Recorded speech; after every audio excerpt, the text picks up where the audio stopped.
Assalamualaikum warahmatullahi wabarakatuh. So hari ni saya nak share, saya baru selesai daripada HTJ Seremban, ambil report klien saya lah di HTJ. Kes ni adalah dia dah ada sakit and then baru nak apply medical card lah, especially medical card. So saya nak share kes ni sebagai satu the real case. Bila mana kadang-kadang ada orang tanya soalan, kalau dah ada record kan, kita dah ada record sakit dan sebagainya, and then kita baru nak apply untuk insurans ataupun medical card lah lebih tepat dia. Soalannya orang tanya boleh apply ke tak boleh apply kan, biasanya orang tanya macam tu kan. Kadang-kadang waktu sihat dia tak ambil, tapi bila dah sakit baru nak apply kan. So saya case study ni satu based experience saya, pengalaman saya. Yang kedua ni the real case daripada report ni lah. Okay, yang pertama sekali, kalau kita ada record untuk apply medical card, anything like medical card ke hibah ke under insurance dan juga takaful, make sure kita declare anything kita ada record sakit. Itu yang paling basic sekali. Jangan tak declare. Sebab mungkin kalau kita declare, polisi akan lulus. Tapi problemnya adalah waktu kita nak claim. Pertama, syarat dia, the first adalah declare sakit sedia ada. Yang kedua, ada 4 keadaan bila kita dah declare sakit. Contohnya, kita dah declare sakit, dia akan keluar requirement. Contohnya di Prudential BSN Takaful, katalah kita ada record sakit, pernah admit bermalam di hospital kan. Ada 4 keadaan menentukan polisi ataupun proposal certificate takaful kita lulus ataupun ditolak. Ada 4 keadaan. Yang pertama, setelah kita dapat report ni, dari report ni kita akan hantar kepada syarikat insurans lah untuk dia monitor ataupun review daripada report ni sama ada kes ini boleh lulus ataupun tidak.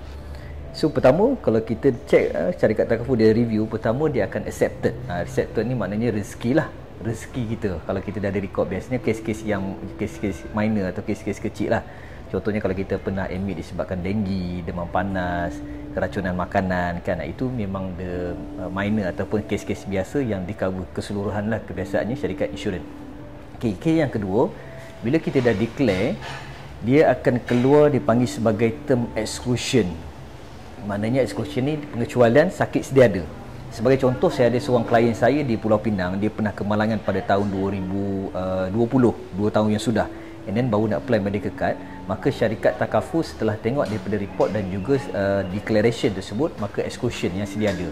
Sebab dia ada SKU dalam ni, maka exclusion lah, pengecualian tu berlaku. Sebab itu yang paling penting adalah yang saya sebut tadi adalah declare. So yang kedua adalah dia boleh apply lagi, tapi syaratnya exclusion, dikecualikan sakit sedia ada. Sebab tu yang paling penting adalah kita ambil waktu kita sihat lah. Yang ketiga adalah ni ada tapi jangan berlaku.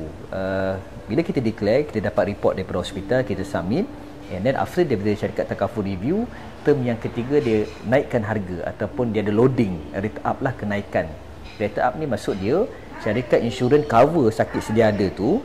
Contohnya saya bagi contohnya, dia ada sakit sedia ada, maka syarikat takaful terima sakit sedia ada tu dengan syarat dia naikkan harga. Contohnya waktu dia apply awal-awal tu RM150, and then after daripada review proposal ataupun review daripada report ni, syarikat takaful kata okey, kita boleh terima sakit ni, kita cover dengan syarat kita naikkan harga mungkin dalam RM200.5, naik loading mungkin RM50 ataupun RM100 lah, tengok kepada keadaan.